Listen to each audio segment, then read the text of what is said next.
4 decades ago, a remarkable achievement set in motion, an event that changed millions of lives forever. That progress continues today.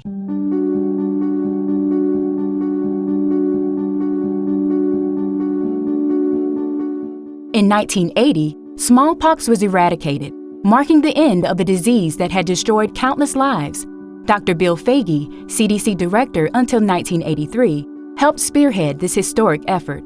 What is the major lesson we can learn from smallpox eradication? It is possible for the countries of the world to get together, to develop a health objective, to work on that objective, to meet the objective, indeed to plan a rational health future.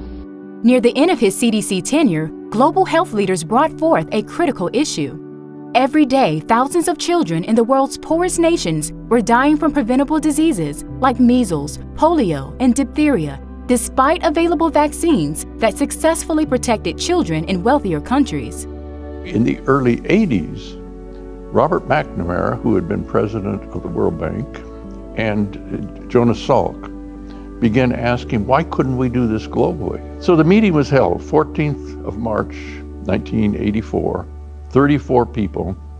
And I tell you, Rockefeller had been able to get the right people. The heads of WHO, UNICEF, UNDP, World Bank, of course the head of Rockefeller Foundation, head of USAID, scientists, and that's the way the meeting ended up, deciding there would be a task force. Headquartered in Atlanta, 3 people, Bill Watson, Carol Walters, myself, and a small budget of $500,000. And the $500,000 wasn't much for the things we were doing.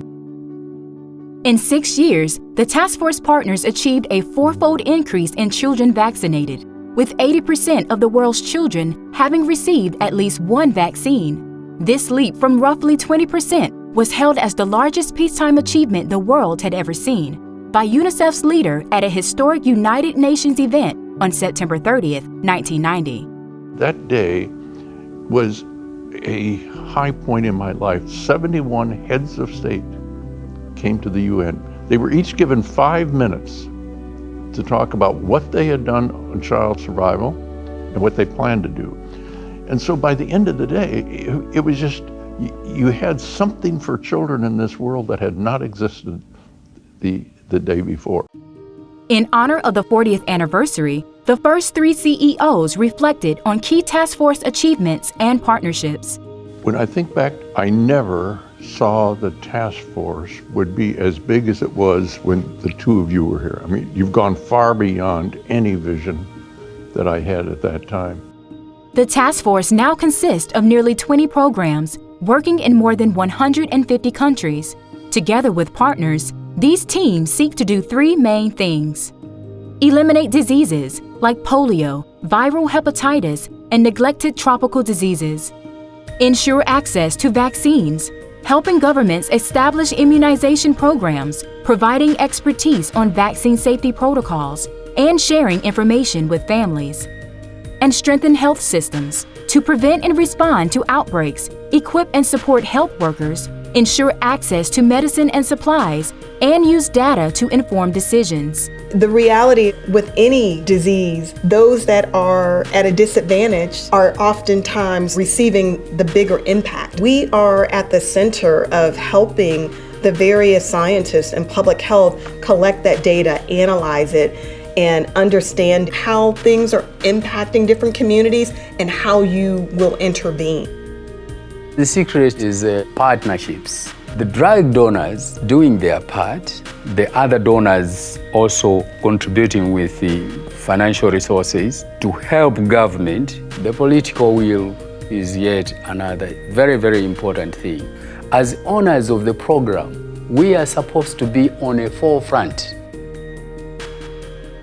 Ifeyo ntchito twachipatala imayenda ngakhale pena imayenda mopindika. Ndi chinthu chabwinonso kuti ndizitha kuthandizana nawo umoyo wa kuno kumudzi pa nkhani za chipatala. Pano pa mankhawo timamwa akafika mudzi muno anthu One of the core values and core goals of the task force was to promote collaboration. I think what the task force had to offer, and what still it offers, is an expert convener who has the practice, the vision, the ability, and knows how much is required to make it work. This spirit of partnership was crucial during the COVID pandemic, where the task force played a key role in the response, helping 36 countries with vaccine systems, equipping epidemiologists in more than 100 countries, delivering essential protection, and much more. The task force and its partners have contributed to notable global health progress in the last 40 years, a time in which the world has significantly reduced deaths of children under 5, approached the eradication of polio, and eliminated neglected tropical diseases in dozens of countries.